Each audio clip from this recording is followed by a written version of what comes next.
How to clean the scales and minerals off of your glass? Well, you need just a few things.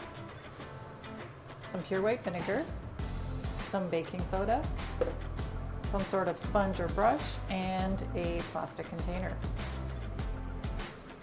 So we begin by spraying the glass with vinegar.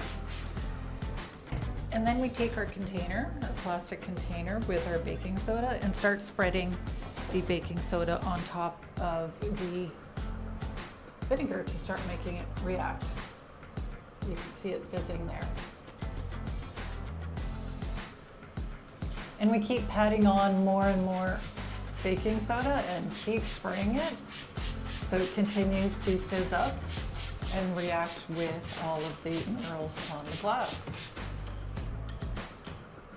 Make sure that you rub everything and let it soak for a while. Then when you're ready, rinse it all off. And then we finish with a perfectly clean and scale-free glass.